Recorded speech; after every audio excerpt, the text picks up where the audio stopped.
الخلائق أجمعين بحمد أهله والصلاة على صحبه والصلاة والسلام على سيد الأنبياء والمرسلين رب المؤيد والرسول المسدد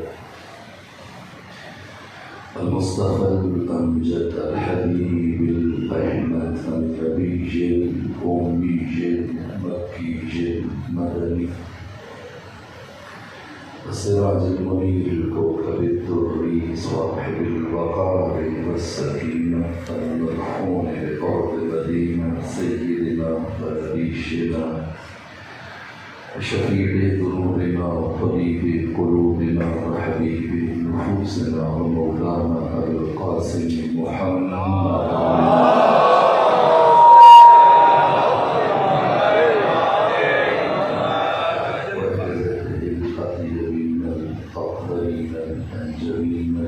المعصومين المظلومين ورحمة الله على أحبابهم وأصحابهم وشيرتهم ومحبيهم ومواليهم أجمعين ورحمة الله على أعدائهم وقاتلهم وغاسلين حقوقهم من جور عذابتهم إلى الآن ومن الآن إلى قيام يوم الدين وبعد يوم الدين أما بعد فقد قال الحق سبحانه في القرآن بسم الله الرحمن الرحيم إن الله يحب الذين يقاتلون في سبيله صفا كأنهم بنيان مرصوص وقال حسن بن علي الآراء والتوحيد أنا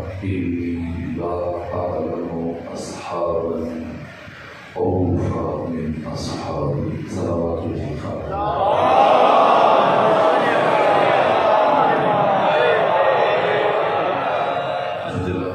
المؤمنين ومنات شهداء الإسلام صلي صلوات في سورة الفاتحة وسورة الإخلاص بسم الله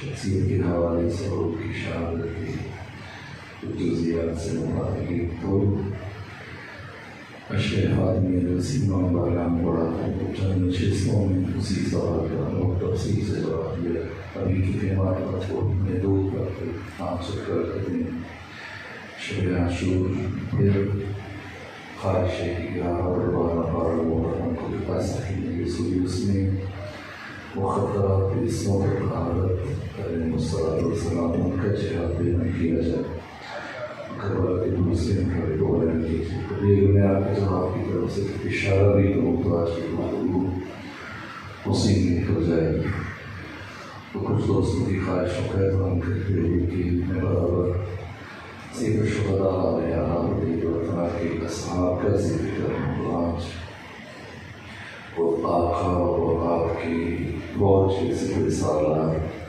حضرت محمد عباس کی عظمت اور ان کی شخصیت سے متعلق میرے عزیزوں کربلا کا اگر خلاصہ کروں ایک جملے میں تو کربلا مکتب عشق ہے یہ بات مرحوم اقبال نے بھی کہی کہا کہ حدیث عشق دو آواز کربلا و دمشق یکی حسین تکن کرد دیگر زندہ حدیث عشق کتاب عشق نصاب عشق اس کی کل دو بات ہے ایک کربلا ہے اور ایک دمشق ہے شام ایک کو فضل فاطمہ نے لکھا اور ایک کو ثانی زہرا نے لکھا۔ عشق کیا ہے؟ عشق کو حق تعالیٰ نے انسان کی فطرت میں رکھا ہے۔ محبت ہے، ولا ہے، مودت ہے، حب، ان سب کا بارز ترین درجہ عشق۔ عشق محبوب میں کشش اور محب میں کوشش ایجاد کرتا ہے، اور اللہ نے انسان کی فطرت میں عشق رکھا ہے، اور عشق ہمیشہ کمال سے ہوتا ہے۔ جو کمال سے نہ ہو وہ عشق نہیں ہوتا، وہ فریب نظر ہے۔ اللہ نے انسان کی فطرت میں کمال سے محبت رکھی، یہاں تک کہ آپ جب متحدہ ہندوستان یہاں پر سکھ اور ہندو اور سب مسلمان اکٹھے رہتے تھے، اور اب بھی ہندو پہلوان ہے یا سکھ پہلوان ہے اکھاڑے میں اترتا ہے تو کسی اپنے گرو کا نام لینے کی بجائے علی کا نام لیتا ہے۔ کیوں؟ یہ کمال سے محبت انسان کی سرشت میں، اس کی دینت میں، اس کی جبلت میں۔ ایک معروف مناظر گزرے ہیں، فیصل آباد سے ان کا تعلق تھا، مولانا اسماعیل، وہ دیوبندی مسلک سے ان کا تعلق تھا۔ پھر انہوں نے مکتب اہل بیت کو قبول کیا، تو ایک مرتبہ کسی دوسرے مناظر نے ان پر طنز کیا،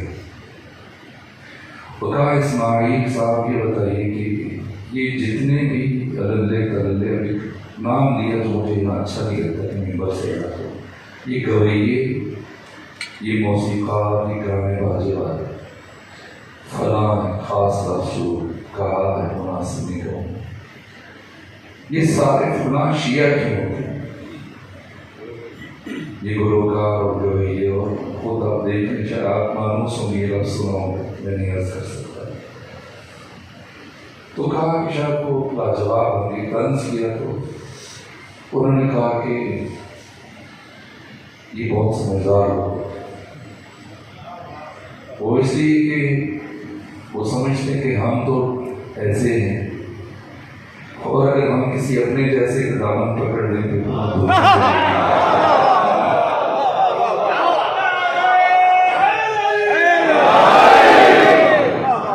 ناقص ترین فرد ہے، جیسے ایسا ہے، لیکن وہ زبان سے کمال ہستی کا نام لینا اپنے باعث فخر سمجھتا ہے، کمال سے محبت کرتا ہے۔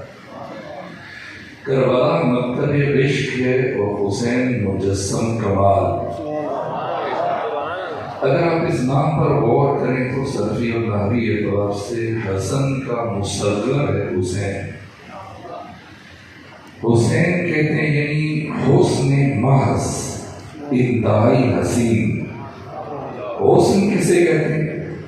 اب اردو میں تو ہم خوبصورت ہی کہتے ہیں ہر چیز کو، لیکن عربی فارسی میں فرق ہے۔ فارسی میں جو ظاہری حسن ہے اسے کہتے ہیں قشن، جیسے مثلاً یہ گلاس رضا بھائی کو اچھا لگا تو کہیں گے خیری قشن، تو بہت اچھا ہے، خوبصورت ہے۔ لیکن جو روحانی اور معنوی اور باطنی مطالب ہیں ان کو قشن نہیں کہتے۔ مثلاً علمی نقطہ سن روح جھوٹ جائے یا قشن نہیں کہتے، یہ خیری زیبا کا لفظ استعمال ہے۔ حسن یعنی زیبائی،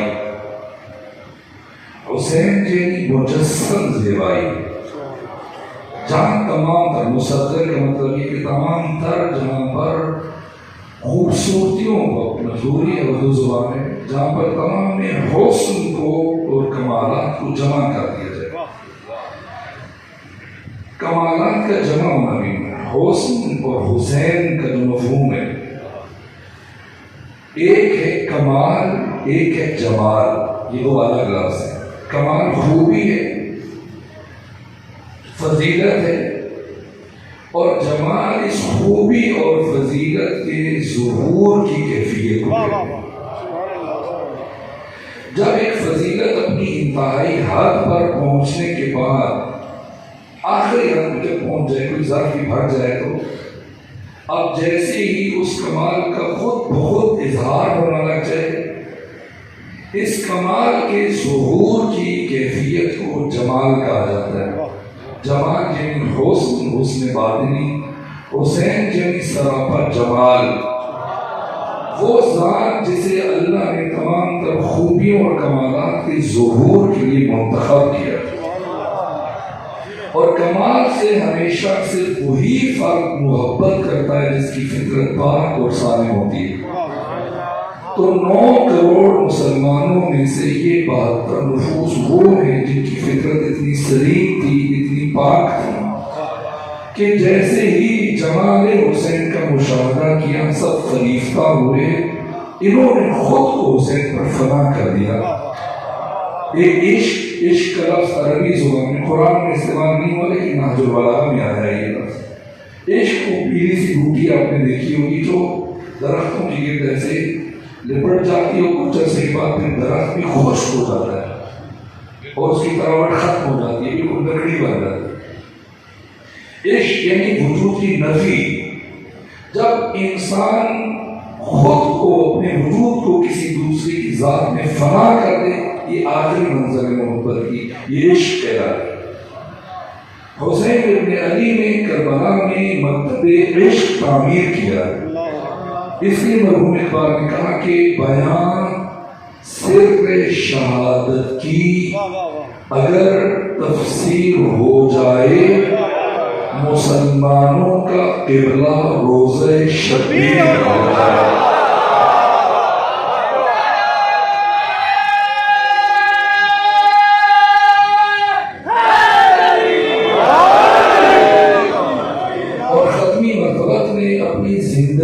سرور السالار شہیدان، امام حریت، امام عزت، امام انقلاب، راکب دوش رسول، سید شباب اہل جنہ حسین ابن علی کا عملی طور پر بار بار خود اسی زاویے سے تعارف کروایا۔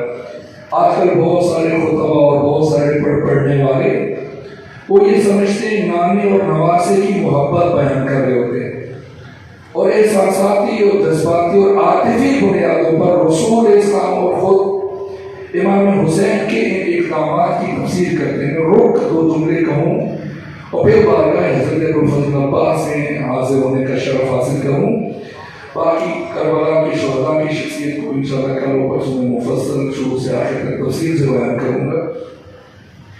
ختمی مرتبہ کے ہاں اصل سرے سے اس مسئلے میں احساسات، جذبات اور عواطف نہیں ہیں، عاطفی بنیادوں پر حسین کا تعارف پیش نہیں کیا، جذباتی بنیادوں پر تعارف پیش نہیں کیا۔ ختمی مرتبہ مجسم عقل، سراپا عقل، حکیم امت، عقل کل، اور اس سے بھی بالا تر محبت وحی الہی، یہ ختمی مرتبہ آپ کا انداز آخر کیا ہے کہ جیسے ہی مکہ سے پلٹ کر فتح مکہ کے بعد پیغمبر مدینہ گئے، اس سے پہلے بھی حسین موجود تھے، لیکن اس سے پہلے ختمی مرتبہ کا وہ انداز نہیں تھا۔ یہ تاریخ کے وہ اوراق کی جنہیں جب تک ہم آپس میں مرتبط نہیں کریں گے نتیجہ نہیں لے سکتے۔ فتح مکہ کے موقع پر ایسا خاص کیا ہوا کہ ختم مرتبہ کی زندگی میں ایک ایسی تبدیلی رونما ہوئی جو آخر حیات نبوی تک برابر جاری رہی۔ اس سے پہلے بھی سیدہ کے گھر جاتے تھے لیکن وہ عمل انجام نہیں دیتے تھے۔ اب پڑھیے کتابیں، علماء کرام تشریف فرما ہیں، لیکن جیسے ہی مکہ سے پلٹ کے گئے فتح مکہ کے بعد ایک غیر معمولی واقعہ پیش آیا جسے مورخ اپنی ظاہری نگاہوں سے نہیں دیکھتا، میں بیان کرتا۔ ہوا یہ کہ فتح مکہ کے موقع پر جو اسلام کو غلبہ حاصل ہوا، اس کے نتیجے میں کل کفر کے پاس کوئی راستہ نہیں بچا، ماں سوائے اس کے کہ کفر اسلام کا لباس پہن کر اسلام کی نورانی پیکر میں شامل ہو جائے، اندر سے وہی کفر رہے، اسلام کی رضا اڑ گئی۔ بنو امیہ نے اور سردار بنو امیہ نے فتح مکہ کے موقع پر یہی کام کیا۔ آپ بھی احساسات کا شکار ہوں، میں بھی عرض کر سکوں تاکہ نتیجہ لے سکیں۔ تو سردار بنو امیہ اپنے فرزندان کے ساتھ محضر ختمی مرتبہ میں آیا، لیکن اسلام کی حقانیت سے متاثر ہو کر نہیں، مغلوب ہو کر، چارہ نہیں تھا، پیغمبر نے دوسرا راستہ نہیں چھوڑا۔ اسی لیے ثانیہ زہرا نے یزید کو یبن طلقاء کہہ کے خطاب کیا۔ جب اس کی جسارت بڑھی تو یہ فرمایا، اے آزاد کردہ کے غلاموں، ہمارے آزاد کیے ہوئے تم ہم سے بات کرتے۔ فتح مکہ کے موقع پر پیغمبر نے کوئی راستہ نہیں چھوڑا، تسخیر ہو گیا وہ مکہ۔ اب میں خلاصہ کر رہا ہوں، یہاں تک کہ یہ سرداران میں خصوص سردار بنو امیہ نے ظاہری طور پر کلمہ پڑھا، بباطن مورخین نے لکھا وقت آخری دن تک اس کے پاس بہت تھے گھر میں پرستش کرتا۔ اٹھا لیجیے ابن عساکر کو، اٹھا لیجیے جن کا تعلق شام سے، تاریخ مدینہ و دمشق کو اٹھا لیجیے، تبری کو اٹھا لیجیے، سب نے لکھا ہے۔ وہ باتیں نہیں ہیں کہ وہ کسی ایک نے لکھی اور کسی تیسرے چوتھے درجے کی تاریخ میں نہیں۔ جو تاریخ اور سیرت کی صفحہ اول کی کتابیں لکھا گیا، اسلام کا دبادہ ہو گیا۔ اسی بات کو مولا متقیان نے بھی فرمایا مدینے میں، جب یہ مولا متقیان کے پاس آئے تھے خاص موقع پر، کچھ پیشکش کی تو مولا متقیان نے فرمایا کہ یہ تو ٹھیک ہے، خلافت میں رہا ہے، مجھے یہ سمجھ میں نہیں آیا کہ تم مسلمان کب سے ہو گئے۔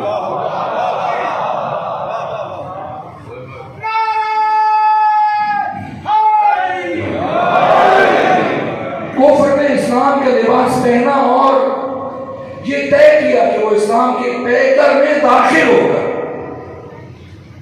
اب تک مقابلہ کرتا رہا مسلسل 17 برس، اور 17 برس کی جنگ و جدال، قتل و قتال، لڑائی جھگڑے کے بعد کامیاب نہیں ہو سکا۔ دشمنی وہی ہے، فکر وہی ہے، عداوت و مخاصمت و بغض اور کینہ وہی ہے، انداز بدل گیا۔ ورنہ دیکھ لیجیے اس الغابہ میں اور سیر و اعلام نبلاء میں اور تاریخ اسلام میں امام شمس الدین ذہبی اور ابن حجر عسقلانی نے لکھا کہ جنگ حنین میں جب مسلمانوں کو وقتی ہزیمت اٹھانا پڑی، وقتی شکست، تو یہی بات جو مسلمانوں میں شامل تھے سردار بنو امیہ بغلے بجا تو خوش ہو رہا تھا، مسلمان ہارنے لگے۔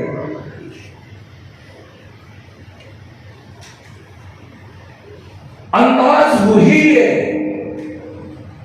وہ سینوں میں کفر ہے، اسلام کی رضا ہوگا، اور ارادہ یہ کیا کہ اب میں یہ کام کروں گا پہلے سے زیادہ خطرناک۔ پہلے میں اسلام کے مقابلے میں آ کر لڑتا رہا، اب میں اسلام کے پیکر میں شامل ہو کر لڑوں گا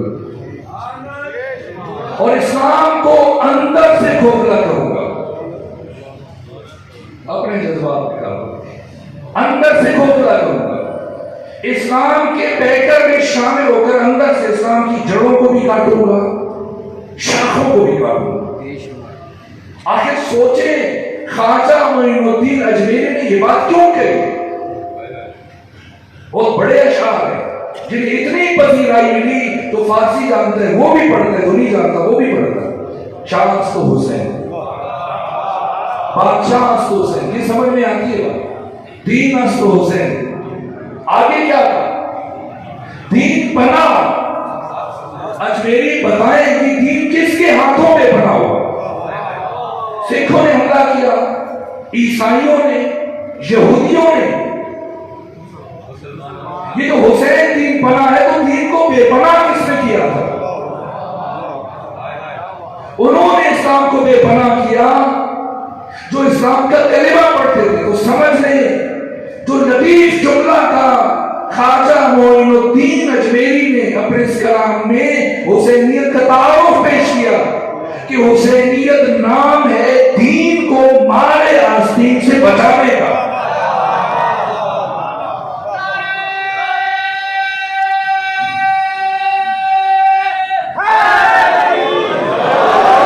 فتح مکہ کے موقع پر جو آستین کے ساتھ داخل ہوئے اسلام کے پیکر میں، کہ جڑوں کو بھی کاٹیں گے اور شاخوں کو بھی، اصول دین کو بھی نابود کریں گے، حق اور باطل کو اس طرح سے مخلوط کر دیں گے، خیر اور شر کو ایسے کاپی پاتی کر دیں گے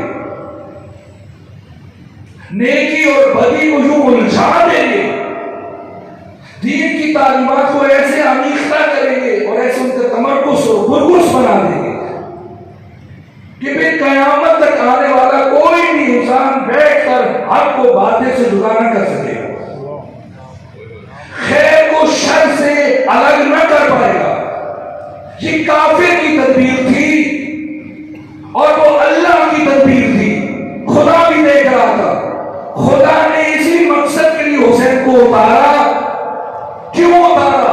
بقول ہندوستانی شاعر کے کہ جب خیر و شر میں دقت تفریق ہو گئی، نہیں پتا چل رہا تھا، بعد از ہجرت رسول 50 سال گزرنے کے بعد جب مسلمان کو نہیں پتا چل رہا تھا، خلیفۃ المسلمین کہہ رہا ہے یزید کو، امیر المومنین کہہ رہا ہے، کچھ نہیں پتا چل رہا کسی کو، حیران، سرگردان، پریشان، حق کیا ہے، باطل کیا ہے، خیر کیا ہے، شر کیا ہے، نیکی کیا ہے، بدی کیا ہے۔ جب خیر و شر میں دقت تفریق ہو گئی، بے ساختہ حسین کی تخلیق ہو گئی۔ اس لیے اللہ نے حسین کو زمین پر اتارا کہ قیامت تک کے لیے حق اور باطل کے درمیان امتیازی نشان بن جائے۔ ادھر فتح مکہ میں کل کفر نے اسلام کے پیکر میں شامل ہو کر اسلام کی جڑوں کو کاٹنے کا فیصلہ کیا، اور ادھر اللہ کے حکم سے وہ نبی جس کی زبان بھی وحی کے بغیر نہیں ہلتی، وہ قلم بھی نہیں ہلتا، پہلے ہر روز پیغمبر اپنے گھر سے سیدھے مسجد چلے جایا کرتے تھے، لیکن فتح مکہ کے بعد اب پڑھیں کہ پیغمبر گھر سے نکلنے کے بعد اور مسجد جانے سے پہلے کہاں کھڑے ہوتے تھے؟ کسی دروازے پر رک جاتے تھے اور دیر تک کھڑے ہو کر قرآن کی آیات پڑھتے رہتے تھے، درود و سلام پڑھتے رہتے تھے، صلوات پڑھتے رہتے تھے۔ اس گھر میں 2 بچے رہتے تھے، بڑا بیٹا وہ اپنے بابا کے ساتھ مسجد جاتا تھا، اور فتح مکہ کے بعد تو چھوٹا بچہ ہے جس کا نام حسین ہے، پیغمبر ہر روز اس دروازے پر رکتے ہیں، درود و سلام پڑھتے ہیں، آیتیں پڑھتے ہیں، اتنی دیر میں وہ بچہ تیار ہو کے باہر آتا تو پیغمبر اٹھا لیتے ہیں، سینے سے لگاتے ہیں اور ہر روز اپنے ساتھ مسجد میں لے کے آتے ہیں۔ یہ معمول ہے، اسے آپ جذبات کہیں گے، جذبات نہیں ہے، یہ امر پروردگار ہے۔ کیوں؟ کیا مقصدیت ہے؟ ہر روز لے کے آتے ہیں اور آ کر اپنے ممبر کے بالکل قریب بٹھاتے ہیں اپنے نواسے کو، اور خود فراز سے ممبر پر تشریف لے جاتے ہیں اور خطبہ دیتے ہیں۔ یہ معمول ہے ختمی مرتبہ کا۔ کئی مہینے گزر گئے اور ایک دن ایسا آیا کہ اللہ کی مشیت یہ تھی کہ اللہ کے نبی کئی مہینوں سے جس گھر کے باہر کھڑے ہو کر تسبیح پڑھتا ہے، کسی بچے کا انتظار کرتا ہے، در کھلتا ہے، بچہ باہر آتا ہے، پیغمبر لے کے آتے ہیں ساتھ، آج اس گھر میں جائے، اور پیغمبر اس گھر کے باہر جانے کے بجائے سیدھے مسجد کی طرف چل پڑے۔ بات نہیں ناخواستہ لیکن امر خدا تھا۔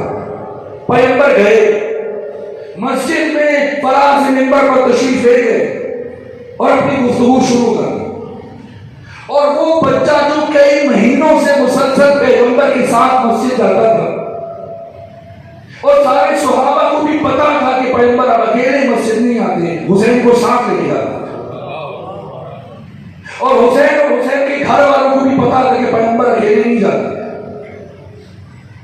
اور اتنے مہینوں کے بعد آج حسین بدستور اسی طرح سے آمادہ و تیار ہو کے کھڑے ہیں گھر میں، چل رہے ہیں ذہن میں کہ ابھی نانا آئیں گے اور مجھے ساتھ لے کے جائیں گے، لیکن آج کے دن مشیت پروردگار کا تقاضا تھا کہ پیغمبر نہ آئے، گھر سے سیدھے مسجد چلے گئے۔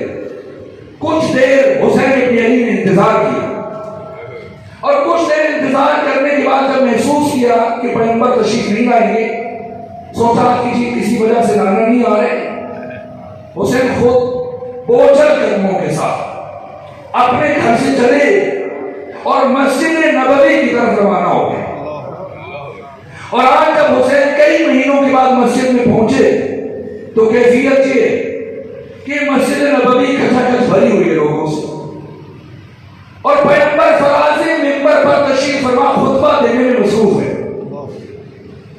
اور حسین ابن علی اس کیفیت میں مسجد نبوی میں داخل ہوئے۔ تو جب مسجد میں جگہ نہیں تو حسین پیچھے بیٹھ جائے، لیکن پیچھے بیٹھنے کی بجائے حسین کی کوشش ہے کہ وہ گزرتے ہوئے آگے چلے جائیں۔ آپ نے دیکھا مجلس میں بس اوقات بعض افراد دیر سے آتے ہیں، کوشش کرتے ہیں بیٹھنا یہی ہے، آگے آئے تاکہ بہتر انداز میں سن سکیے جو بھی وجہ۔ حسین ابن علی مسجد میں داخل ہوئے، صحابوں کی صفوں میں سے گزر رہے ہیں اور برابر آگے بڑھے۔ کئیوں نے کہا یہی بیٹھ جائیے، لیکن نہیں بیٹھے، آگے چلتے رہے، بڑھتے رہے، یا آگے بڑھنے کی کوشش میں اور پیغمبر کی قریب تک جانے کی کوشش میں ناگاہ حسین ابن علی کی قدم آپ کے دشتاشے میں الجھے، حسین الجھ کر گرے اور پیغمبر نے خطبہ روک دیا۔ یہ جو میں نے کہا کہ حسین کی قدم دشتاشے میں الجھے اور حسین گرے، میرا عقیدہ امامت مجھے اجازت نہیں دیتا کہ میں آقا سے متعلق یہ لفظ کہوں، اس لیے کہ حسین امام ہے اور امام بچپنے سے امام ہوتا ہے۔ تو جس طرح سے امام کا ایک ایک لفظ جچا تلا اور نپا تلا ہوتا ہے، اسی طرح سے امام کا ایک ایک قدم جچا تلا اور نپا تلا ہوتا ہے۔ لفظش کا امکان نہیں، لفظش کا امکان نہیں، یہ ممکن نہیں کہ حسین گرے، لیکن آج خود خدا چاہتا ہے کہ حسین گر جائے تاکہ مقام حسین قیامت تک آنے والے انسانوں پر روشن ہو جائے۔ ادھر حسین زمین پر گرے، ادھر ختمی مرتبہ نے منبر چھوڑ دیا، خطبہ روک دیا اور جلدی سے نیچے اتر آئے اور آگے تیزی سے بڑھے اور گریہ کرتے ہوئے حسین ابن علی کے پاس پہنچے۔ حسین کو اٹھایا، سینے سے لگایا، چومنا شروع کیا۔ جائیے آپ سیرت اور تاریخ کی کتابیں دیکھیں، پیغمبر جہاں حسین کی پیشانی چوم رہے ہیں، آپ کے رخساروں کو گلے کے بوسے دے رہے ہیں، ہاتھوں کے بوسے دے رہے ہیں، وہاں پیغمبر کبھی حسین کے پاؤں کے بوسے دے رہے ہیں، سینے سے لگاتے ہو برابر گریہ کر رہے ہیں۔ لیکن آج پیغمبر نے حسین کو نیچے نہیں بٹھایا، اپنے ہمراہ منبر پر لے جایا، گود میں بٹھایا، اور جو خطبہ پیغمبر اس سے پہلے دے رہے تھے اسے وہی چھوڑا اور اپنے خطبے کا موضوع بدل دیا، جو پہلے بیان کر رہے تھے چھوڑ دیا، اور اب ایک نیا موضوع شروع کیا۔ یا معاشر اصحابی اعرفوا ھذا حسین بن علی، اے میرے صحابہ پہچان لو، یہ میرا بیٹا حسین ابن علی۔ کتنے تاروں بیان کیے پیغمبر نے، شاید عشرے کے لیے بھی ناکافی، جو موضوعات پیغمبر نے بیان کیے، لیکن جو پہلا جملہ فرمایا ان الحسین افضل الخلق ابا و اما و جدا و جددا، یہ حسین ہے جو اشرف ہے، افضل ہے، اعلیٰ ہے ساری کائنات سے، باپ کے اعتبار سے، ماں کے اعتبار سے، دادا کے اعتبار سے، دادی کے اعتبار سے، نانا کے اعتبار سے، نانی کے اعتبار سے، ساری کائنات میں حسین کے باپ جیسا کسی کا باپ نہیں، حسین کی ماں جیسی کسی کی ماں نہیں، نہ حسین کے دادا جیسا کسی کا دادا ہے، نہ حسین کی دادی جیسی کسی کی دادی، نہ حسین کی نانا جیسا کسی کا نانا، اور نہ حسین کی نانی جیسی کسی کی نانی۔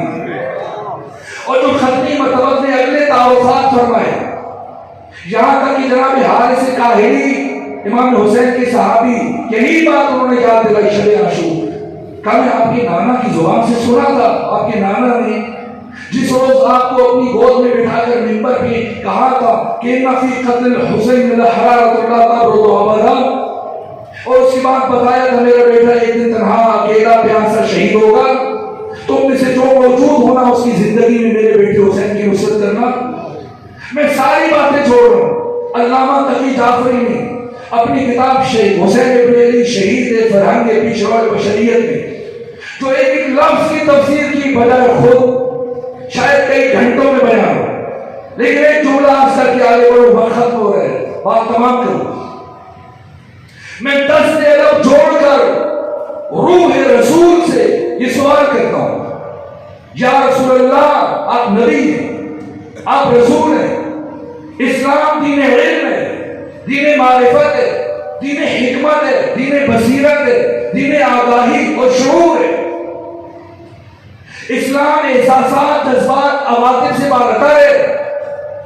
بچے گرتے رہتے ہیں، اگر حسین گر گئے تو کیا ہوا؟ کیا حسین بلندی سے گرے، چھت سے گرے؟ کیا آپ کو مبادہ خدشہ ہے کہ حسین زخمی ہو گئے؟ چلتے ہوئے گرے، خود اٹھ کے بیٹھ جائیں گے۔ یعنی صحابی کے پاس حسین گرے، وہ صحابی حسین کو بٹھا لے گا۔ آخر کیا وجہ ہے کہ آپ نے خطبہ روک دیا؟ آپ گھر میں نہیں بیٹھے، منبر پر مسجد میں کار منصبی انجام دے رہے، دین اور شریعت سکھا رہے لوگوں کو۔ بچے گرتے رہتے ہیں، لیکن آپ نے خطبہ روک دیا۔ اسی پر روکتے اور کسی کو اشارہ کرتے، لیکن نہ، آپ نے منبر چھوڑ دیا۔ اور آپ پھر اتنی تیزی سے آئے، حسین کو اٹھایا، مگر کون بچوں کو منبر پہ لے کے جاتا ہے؟ نیچے بٹھا دیں، خطبہ شروع کریں۔ اور خطبہ کا شروع کرتے تو جہاں سے چھوڑا دین بیان کر رہے تھے، وہی سے بات آگے بڑھائیے۔ آخر کیا ہے کہ آپ نے خطبہ چھوڑ دیا، منبر چھوڑ دیا، نیچے اتر آئے، حسین کو اٹھایا، سینے سے لگایا، اپنے ہاں ہمراہ منبر پر لے کے گئے، تو پیغمبر نے اپنے عمل سے قیامت تک آنے والی انسانیت کو سمجھایا اور پیغام دیا کہ سنو اور پہچانو، میں جو ان کے سامنے بیان کر رہا تھا یہ شریعت، دین اور حدیث بیان کر رہا تھا، اور میرے سامنے آ کر جو گرا ہے یہ مجسم قرآن ہے، سراپا قرآن ہے، بولتا ہوا قرآن ہے۔ اور جب حدیث کے سامنے قرآن آ جائے تو پھر حدیث کو رک جانا چاہیے، اس لیے کہ قرآن مقدم ہے اور حدیث مؤخر ہے۔ میں کہوں گا اجمیری مرحوم، یہ کہاں سے سیکھا آپ نے؟ یا احساسات کی رو میں رہ گئے کہ دین است حسین، دین بنا است حسین۔ اے اجمیری، آج کا ملا تو حسین کو دیندار ماننے کے لیے تیار نہیں، اور آپ نے حسین کو دین کہہ دیا۔ اگر دین کہہ دیا تو یہیں پر رک جاتے، یہ دین بنا کیوں کا؟ اتنی بڑی بات کہ حسین دین بنا ہے، کہاں سے سیکھا؟ تو اجمیری کا جواب ہوگا میں نے یہ عمل رسول سے سیکھا ہے، اس لیے کہ رسول جو منبر سے بیان کر رہے تھے وہ دین تھا، اور جو سامنے آ کے گرا تھا وہ دین بنا تھا۔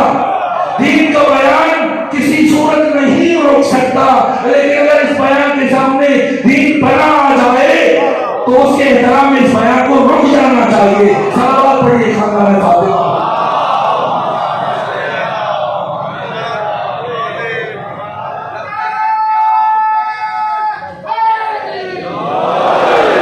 حسین ابن علی جن کا قدم قدم پر رسالت باب نے تعارف کروایا، اور کتنے تعارفات ہیں، وہ تعارفات اگر میں اشارے بھی کروں تو گفتگو گزر جائے۔ کیوں؟ ایک سال کا مقصد کیا تھا؟ اپنی زندگی میں قدم قدم پر کبھی کسی انداز میں، کبھی حسین کی سواری بن رہے، کبھی حسین کے لیے گھوڑے کی آوازیں نکال رہے ہیں، کبھی باہر گھر سے گلی سے اگر کھلانا ہے تو گھر میں کھلائیں، گلی اور بازار میں کیوں لے کے آ رہے اپنی زلفیں پکڑائی ہوئے حسین کو۔ اور کسی کمزار میں دیکھا تو کہا کتنی اچھی سواری ہے، فرمایا تعجب ہے تمہیں سواری نظر آ رہی، سوار نظر نہیں آ رہا۔ یہ کیا کر رہے ہیں؟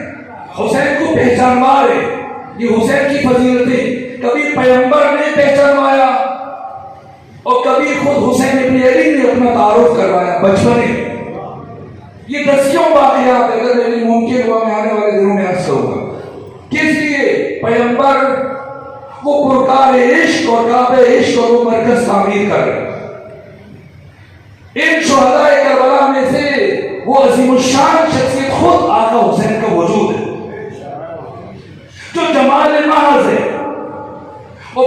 72 حقیقتیں جو آپ میں منظم ہوئی، ان میں سے ہر فرق باکمال ہے۔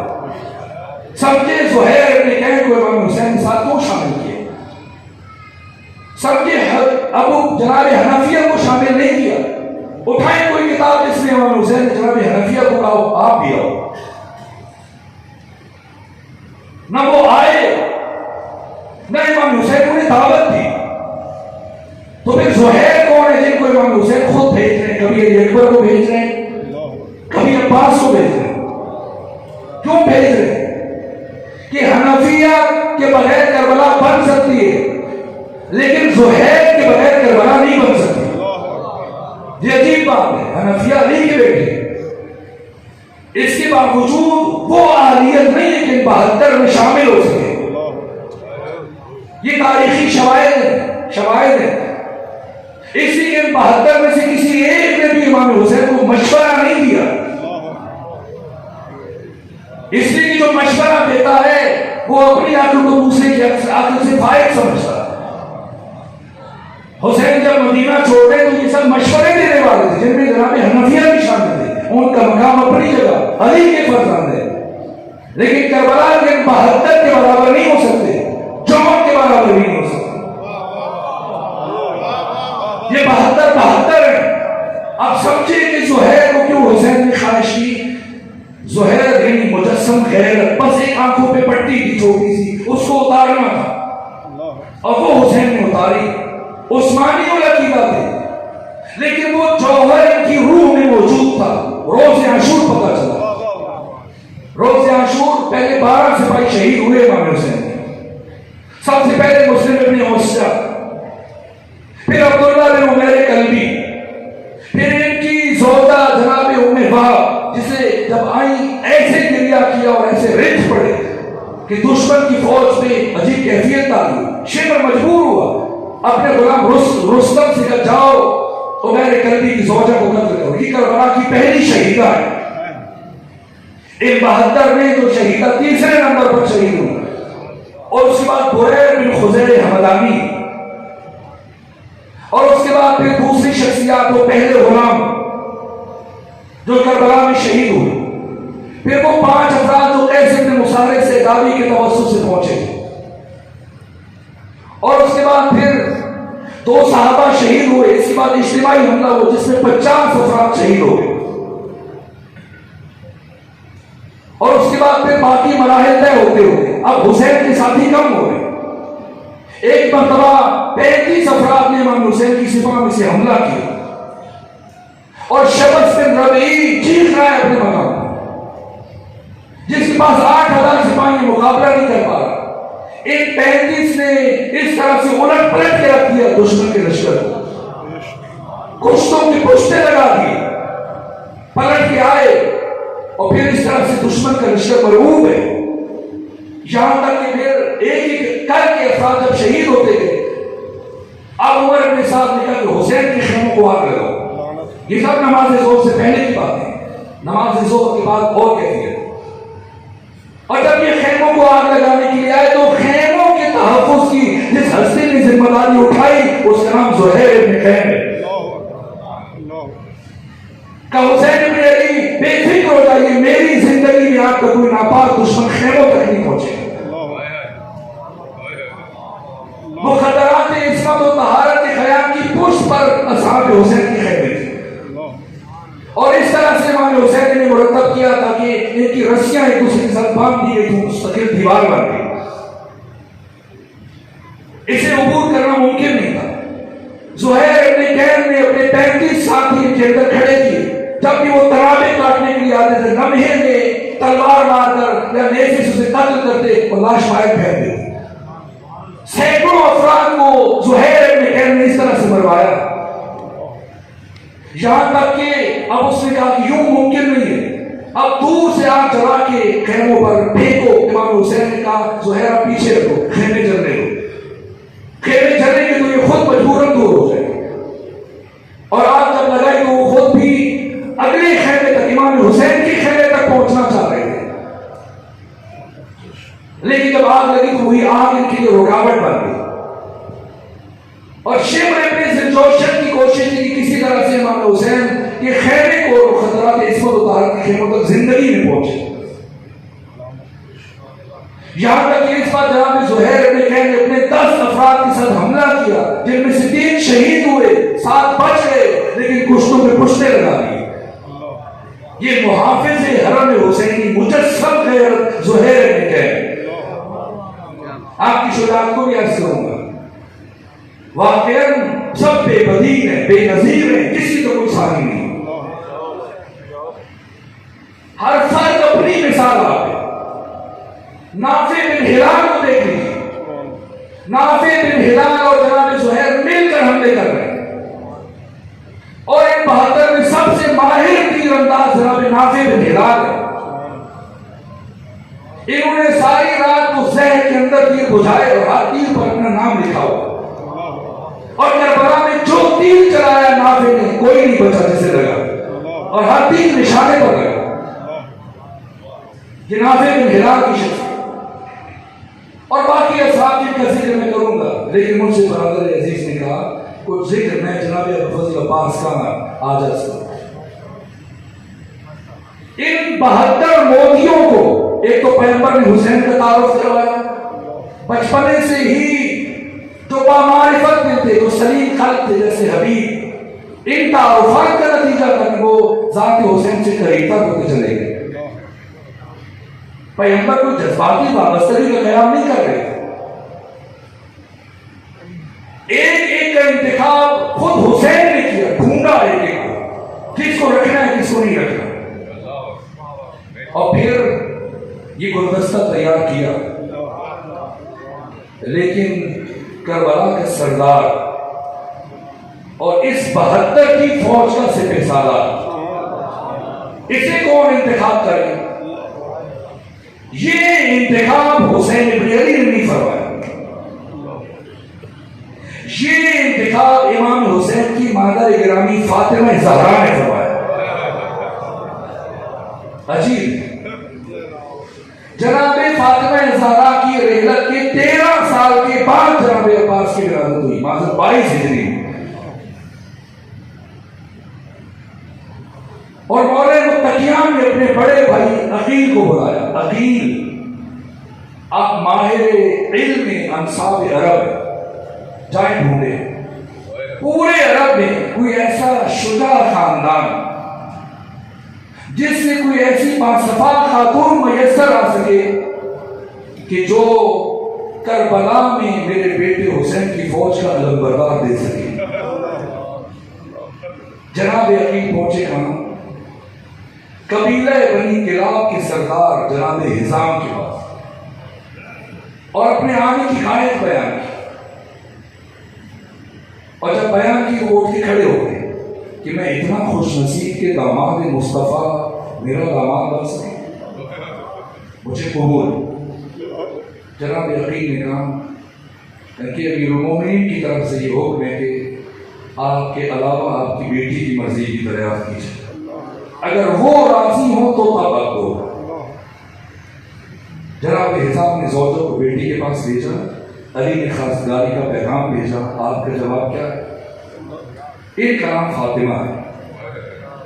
جناب فاطمہ نے کہا مجھے اور تو کچھ معلوم نہیں، صرف یہ جانتا کہ رات جب میں سو رہی تھی تو میں نے عالم خواب میں ایک انتہائی نورانی چہرے کی حامل بیوی کو دیکھا جنہوں نے اپنا نام فاطمہ تو زہرا بتایا اور فرمایا میں تمہارے نبی کی بیٹی ہوں. انہوں نے میری پیشانی چوم کر مجھ سے کہا کہ ام البنین مبارک ہو کہ قریب تو میرے بیٹے عباس کی ماں بننے والا. یوں انتخاب ہوا. پھر جناب فاطمہ ام البنین کو عقد ہوا. آئی بنو ہاشم کی غریبی. امام حسن امام حسین، زینب کبریٰ زینب صغریٰ، دونوں بہنوں کا نام زینب. ہر دو نے استقبال کیا دروازے پر اور سب نے ماں کہہ کے بلایا.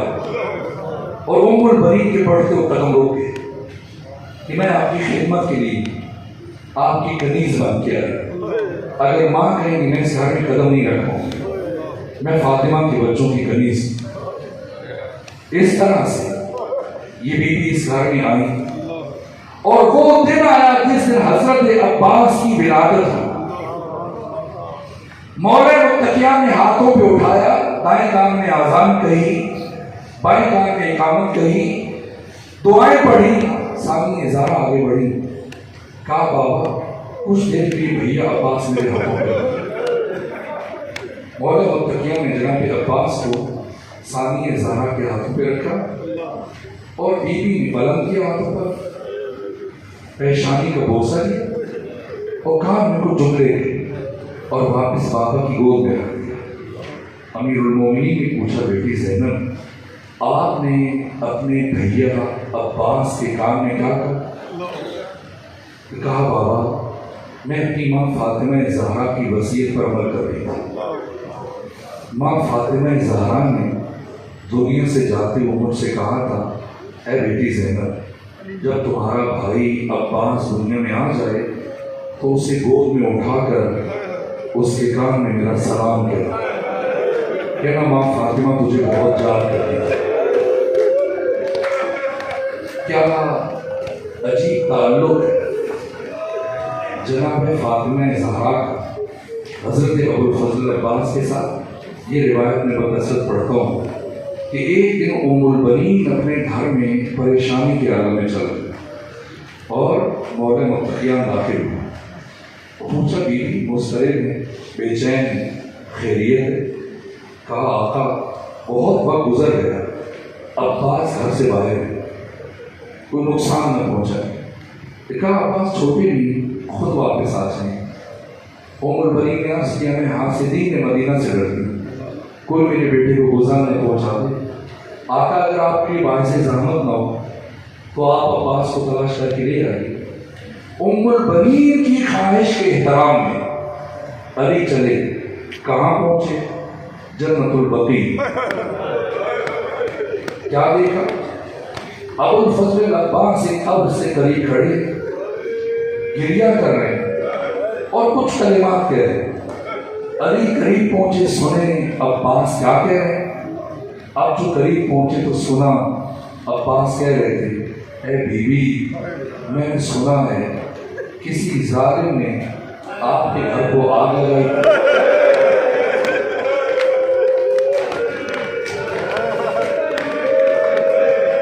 اے بی بی میں نے سنا ہے کسی ظالم نے جلتا ہوا دروازہ بی بی میں نے سنا کسی شقی نے آپ کے رخسار پر تماچا ڈالا۔ اے بی بی میں نے سنا اس شقی نے آپ کے ہاتھوں پر تازیانے مارے۔ اے کاش میں ہوتا تو اس سے پوچھتا کہ تمہیں اتنی بڑی جسارت و جرأت کیسے ہوئی۔ یہ دیکھا ہزاروں قطار رونے لگے، آگے بڑھے، عباس کو سینے سے لگایا، کہا عباس آپ یہاں ہیں، آپ کی مادر گرامی پریشان ہے، آپ کی وجہ سے کیسے آئے؟ کہاں؟ نے کہا بابا میں گھر میں قرآن کی تلاوت میں مصروف تھا اور مجھے محسوس ہوا مسلسل مجھے کوئی آواز دے رہا ہے، اور جب میں نے غور کیا تو میں نے دیکھا کہ مجھے جنت البقیع سے آواز آ رہی ہے اور کوئی مجھ سے کہہ رہا ہے میرے بیٹے عباس میرے قریب آ جاؤ کہ میں قریب سے تمہارے وجود کی خوشبو محسوس کرنا چاہتا۔ یہ عباس کو دعائے فاطمہ۔ میرے عزیز اس ذکر میں علامہ تقی غفری فرماتے ہیں، وہ فرماتے ہیں کہ عباس کسی فرقے کی میراث نہیں، کوئی نہ سمجھے کہ عباس صرف ہمارے۔ وہ فرماتے ہیں کہ اب تک اس دنیا میں 21 تہذیبیں گزر چکی ہیں، 21 تمدن، 21 ثقافتیں، اور ہر انسانی تہذیب میں کچھ قدریں پائی جاتی ہیں، ویلیوز۔ ضروری نہیں کہ ایک انسانی تہذیب میں اگر ایک قدر ہے تو دوسری میں بھی اس قدر کو وہی اہمیت حاصل ہو۔ پھر لکھتے ہیں ایک قدر وہ ہے جسے 8,500 سالہ انسانی تاریخ میں ان 21 تہذیبوں میں سے ہر تہذیب نے سراہا اور پسند کیا، اور اس قدر کا نام ہے وفا، اور اس کائنات میں وفا کی معراج کا نام ہے ابوالفضل عباس۔ قیامت تک آنے والا ہر انسان فخر کر سکتا ہے کہ میں اس زمین پر زندگی گزار رہا ہوں جس زمین پر کبھی ابو الفضل عباس جیسی باوفا ہستی کے پاؤں پڑے تھے۔ اگر جملہ محفوظ کر سکے تو عرض کرو کیا فرمایا علامہ تقی جعفری نے؟ وہ فرماتے کہ اللہ نے اس زمین پر حسین کو بھی بھیجا اور حسین کے بعد پھر بلا فاصلہ 3 شعبان حسین کا روز میلاد ہے، 4 شعبان عباس کا روز میلاد ہے۔ اس کی حکمت بیان کرتے ہوئے فاصلے کو اس جہت سے بیان کیا کہ اللہ نے 3 کو کیوں بھیجا حسین کو، تاکہ قیامت تک آنے والے انسانوں کو اللہ کی معرفت حاصل ہو جائے، اور پھر 3 کے بعد 4 کو اللہ نے حسین کے بعد عباس کو کیوں بھیجا، تاکہ انسانوں کو حسین ابن علی کی معرفت حاصل ہو جائے۔ عباس نے دنیا کو بتایا کہ حسین کون ہے۔ عباس سرمایہ بشریت ہے۔ میں شروع میں بات کر رہا تھا کمال، ہر انسان کمال کا شیفتا ہے۔ ایک عیسائی خاتون نے 550 صفحات پر مشتمل کتاب لکھی جناب عباس کی عظمت پر۔ دنیا فریفتہ ہے۔ ایک ہندوستانی شاعر نے یہ شعر لکھا، وہ کہتے ہیں ہے جہاں میں اس قدر مخبور غم عباس کا، اور نقش سجدہ بن گیا ہے ہر قدم عباس کا، اور بدعتیں کہہ کر مسلمان جب الگ ہو جائیں گے ہندو ہو کر ہم اٹھائیں گے قدم عباس کا۔ بشریت کو ناز ہے۔ یہ ابو الفضل عباس ایسا نہیں کہ 10 محرم کو پانی پہ پھینکا، 3-4 برس عمر ہے، اور جناب ام البنین نے آپ کو انگور رکھ دیے ایک بشقاب میں کہ بیٹا کھائیے، اور وہ ظرف لے کر انگوروں کا گھر سے باہر چل گئے، اور ام البنین نے آواز دی بیٹا عباس آپ کہاں جا رہے ہیں؟ کہ آپ تو جانتی ہیں میں نے کبھی اپنے آقا حسین پر سبقت نہیں کی۔ وہ عباس تو بچپنے میں یہ ادب رکھتے ہیں، تو کربلا میں کیا ادب ہے؟ مدینہ سے چلے کربلا تک سید ابن طاؤس فرماتے ہیں کہ باقی سب سواریاں پیچھے تھی، حسین کی سواری آگے، اور 2 ہستیاں حسین کے دائیں بائیں چل رہی، دائیں طرف علی اکبر اور بائیں طرف جناب عباس۔ لیکن فرق یہ تھا کہ جناب علی اکبر کا گھوڑا امام حسین کے گھوڑے کے بالکل ساتھ ساتھ چل رہا تھا، اور جناب عباس فاصلہ رکھ کے چلتے تھے، لیکن مسلسل اپنی نگاہیں حسین ابن علی میں رکھتے تھے۔ کسی صحابی نے حسین جناب عباس سے پوچھا کہ جب نگاہیں اپنے آقا میں گاڑے رکھتے ہیں تو پھر فاصلہ رکھ کے کیوں چلتے ہیں؟ کہ ادب اجازت نہیں دیتا، ادب اجازت نہیں دیتا۔ میرا قد بڑا ہے، آقا کا قد درمیانہ ہے، اگر ساتھ مل کے چلوں گا تو میرا سر اونچا نظر آئے گا، اور عباس کو یہ گوارا نہیں کہ ان کا سر ان کے آقا سے اونچا نظر آئے۔ یہ عباس ہے۔ روز پاس ہوا 3 محرم کو، اب چونکہ وقت ختم ہوا، میں تمہیں اب اشارے عرض کروں، یہاں تک روز عاشور آپ کسی بھی مقتل کو اٹھائیں، 56 مقاتل کی بڑی کتابیں، منہاج الدموع ہے، تمام الثاقبہ ہے، بہار جلد عاشر ہے، اللحوف سید ابن طاؤس کی، مقتل ابو مخنف ہے، کسی کو بھی اٹھائیں، روز عاشور کسی ایک سیرت نویس اور مورخ اور مقتل نگار نے نہیں لکھا کہ جناب عباس میدان جنگ میں تلوار لے کے گئے، صرف نیزہ لے کے گئے، اور شجاعت کی کیفیت ہے کہ شد فرات پر 8000 افراد کا پہرا ہے، اور صرف پانی کی اجازت دے کے بھیجا گیا۔ لیکن جب جناب عباس گئے تو عالم یہ تک کہ سپاہی ایک دوسرے کے اوپر گر رہے تھے، اور لشکر آپ کے سامنے بکریوں اور بھیڑوں کے ریوڑ کی طرح سے بھاگ رہا تھا۔ یہ کیفیت تھی۔ آپ کا 8000 کے لشکر کو ہٹا کر مشق پانی سے بھر لینا بذات خود کی آپ کی شجاعت کے لیے کافی۔ یہاں تک کہ میدان جنگ میں جب جا رہے تھے، فضا کہہ رہی تھی بچوں کو بلا کے کہانیاں سنایا کرتی تھی خیبر کی، خندق کی، اور تم پوچھتے تھے کہ خیبر میں کیسے لڑے، احد میں، خندق میں، باقی جنگوں میں۔ اگر اپنے بابا علی کی جنگ دیکھیں تو عباس کو میدان جنگ کی طرف جاتے ہوئے دیکھو، سپاہی ایک دوسرے کے اوپر گر رہے تھے۔ بس ختم کروں، مشق بھری، پلٹے، عمر بن سعد نے اعلان کیا اگر یہ پانی خیام تک پہنچ گیا اور حسین کی جو باقی ماندہ ساتھی ہیں انہوں نے پی لیا تو پھر ہمارے لیے بہت مشکل بڑھ جائے گی۔ کسی طرح سے یہ پانی واپس خیام تک نہ پہنچنے پائے۔ کیا ہوا؟ کسی نے جرأت نہیں تھی کہ قریب آئے۔ خولی ملعون نے ایک ٹیلے کے پیچھے چھپ کر آقا کے دائیں بازو پر وار کیا، اور کچھ فاصلے کے بعد پھر حکیم بن طفیل نے آپ کے بائیں بازو پر وار کیا۔ مجھ میں سکت نہیں، نہ ہمت ہے کہ میں آپ کچھ آپ کی مسائل باز کر سکوں۔ ایک روایت پڑھتا ہوں، اسی پر بات چھوڑ دوں گا۔ جناب ام البنین کو جب بتایا گیا کہ کربلا میں آپ کا بیٹا عباس شہید ہو، کیسے شہید ہو بتاؤ؟ کہا کہ ان کے سر پر گوشت لگا تو شہید ہو۔ فرمایا میں نہیں مانتی، میرا عباس اتنا بڑا شجاع تھا کہ پورا حجاز اور عرب مل کر بھی میرے عباس کو شکست نہیں دے سکتا۔ میرے عباس کا قد اتنا بلند تھا کہ جب گھوڑے پر بیٹھتے تھے آپ کے پاؤں زمین پر خط کھینچتے تھے۔ پورے مدینے میں کسی کا قد میرے عباس کے قد سے بڑا نہیں تھا، کیسے ممکن ہے کہ وہ سر پہ گوشت مار سکے؟ نہیں مانتی تھی۔ کہا مجھے بتاؤ، کہا آپ نہیں سن سکے، نہیں سن سکے۔ کہا بتاؤ میں سنوں؟ کہا سنیں۔ عباس کا پہلے دایاں بازو کا لگا، پھر عباس کا بایاں بازو کا لگا، پھر عمر ابن سعد نے ہرملہ سے کہا کہ عباس بازو کٹنے کے باوجود مشق لے کے جا رہا ہے تو اس مشق پر تیر چلاؤ۔ اب جب مشق پر تیر لگا پانی بہ گیا، اب چوتھا تیر جو چلایا ہرملہ نے، کہاں چلایا؟ چشمے ابو الفضل عباس ہے۔ آقا کی آنکھ میں تیر لگا،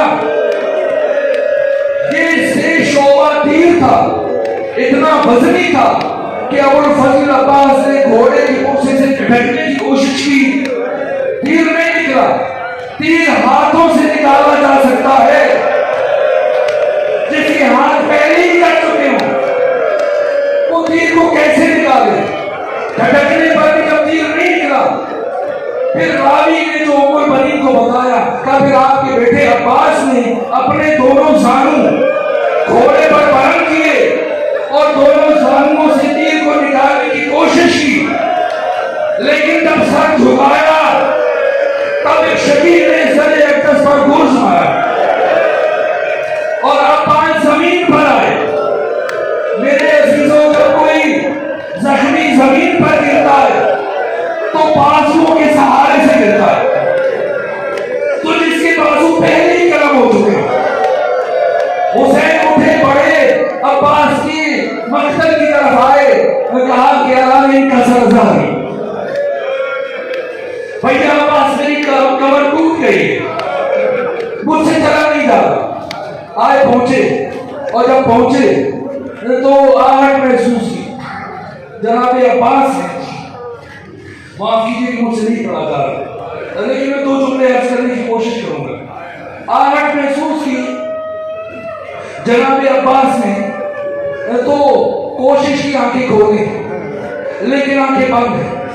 اس سے پہلے کہ آقا حسین سلام کریں، جناب عباس نے خود سلام کیا۔ اتنا آقا کی آہٹ کو پہچانتے تھے، اور جب قریب آئے اور بیٹھ کر امام حسین نے جناب عباس کا سر اپنے زانوں پر رکھا تو سنیں گے کیا جملہ کہا ابو الفضل عباس نے کہا، آقا حسین میری ماں نے مجھے بتایا تھا جب میں دنیا میں آیا تھا تو سب سے پہلے میں نے آپ کے چہرے کی زیارت کی، اور میری خواہش ہے کہ دنیا سے جاتے ہوئے میں آپ کے چہرے کی زیارت کروں، لیکن کیا کروں کہ میری ایک آنکھ میں تیر لگا ہے اور دوسری آنکھ میں خون جمع ہے، یہ زحمت بھی میں آپ کو نہ دیتا۔ اگر میرے ہاتھ ہوتے، ایک مرتبہ آقا نے آپ کی آنکھ سے تیر نکالا، آنکھ صاف کی، جناب عباس نے اپنے آقا کی زیارت کی، اور امام حسین نے فرمایا عباس میں نے آپ کی خواہش کا احترام کیا، آج آپ میری بھی خواہش کا احترام کرو۔ آپ نے زندگی میں کبھی مجھے امام کا کبھی مجھے مولا کا، کبھی مجھے آقا کا، لیکن عباس آج میری خواہش ہے آپ مجھے بھائی کہہ کے بولا۔ جناب عباس نے کہا کیسے ممکن ہے؟ ایک مرتبہ رخ کیا مدینے کی طرف، کہا اے ماں مجھے معاف کر دینا، آپ نے یہی حکم دیا تھا کہ کبھی حسین کو بھیا نہ کہنا، لیکن آج آقا کا حکم ہے۔ ادھر ایک اور آواز بلند ہوئی، عباس جب حسین کو بھائی کہا ہے مجھے ماں کہہ کیوں رہا؟ میں تمہاری ماں فاطمہ ہوں۔ بس میرے عزیزوں بڑا مشکل مرحلہ ہے، بڑا مشکل مرحلہ ہے۔ آقا حسین نے عباس کی لاش کو اٹھانے کی کوشش کی، لیکن جناب عباس کے جسم کی ہڈیاں چورا بن چکی ہیں۔ جہاں سے اٹھاتے تھے اور جا کے سوال کرے عراق میں، کربلا میں جا کے پوچھے جب اتنا طویل قد تھا تو قبر کا تعویذ اتنا چھوٹا کیوں ہے؟ اس لیے کہ حسین ابن علی جب اٹھاتے تھے تو ساری ہڈیاں مزید ٹوٹ جاتی تھی، اس لیے وہیں پہ رکھا۔ میرے عزیزوں اپنے آخری جملہ عرض کروں، آئے پرسہ میں آخری ایام ہے اپنے زمانے کے امام کو۔ کون ہے عباس؟ پہلے سمجھے ایک درد جو عباس کی زندگی میں تھا، ایک درد عباس کی دنیا سے جانے کے بعد کا ہے۔ بس ایک جملہ، یہ قافلہ جب چلا شام کی طرف تو راستے میں زید بن ارقم صحابی رسول نے سلام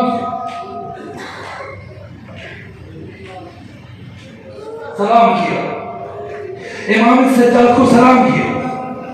جب کربلا سے لے کر شام تک کے راستے میں سنے عباس کی شہادت سے کیا ہوا اور سمجھے عباس کو ہمیں کیوں عباس کو باب الحوائج کہا جاتا ہے اور کیوں جناب عباس کی زیارت کو امام حسین کی زیارت پر مقدم کیا گیا۔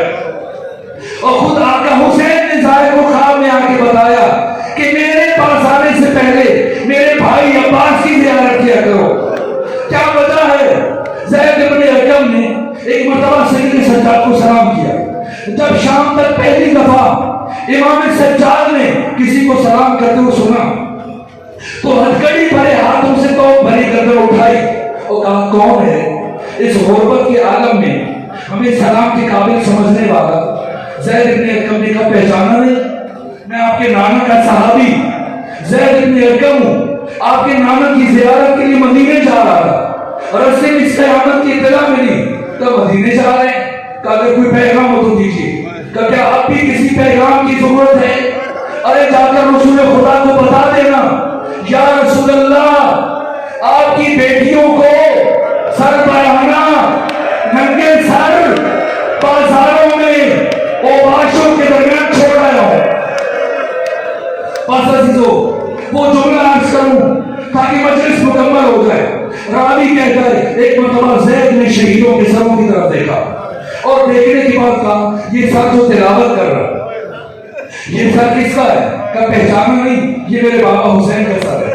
کبھی تو دو سر ساتھ نظر آ گئے، کبھی میری پھوپھی زینب کے اور محمد کے سر ہے۔ پھر پوچھا یہ جو چھوٹے سے نیزے پر ایک پیارا سا سر نظر آ رہا ہے یہ کس کا ہے؟ کہ یہ میرے 6 مہینے کے بھائی علی اصغر کا سر ہے، جسے قبر سے نکال کر دوبارہ ذبح کیا گیا اور بعد میں نیزے پر بلند کر دیا گیا۔ ایک مرتبہ زید نے کہا سنے اب جملہ، زید نے کہا اے امام سجاد کیا عباس نے ساتھ نہیں دیا؟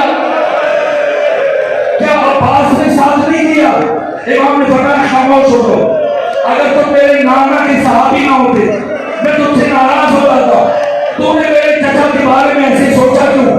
کب فرزند رسول مجھے معاف کیجیے، میں نے اس لیے پوچھا قاسم کا سر نیزے پر اور محمد کا سر نیزے پر، یہاں تک کہ علی اصغر کا سر نیزے پر، مجھے عباس کا سر کہیں نظر نہ آیا۔ امام نے فرمایا وہ دیکھ سفید گھوڑے کی گردن میں، اب جملہ سن سکوں تو سنو، گھوڑے کی گردن میں عباس کے سر کو کیسے نکایا گیا؟ صاحب ابن حاجت نے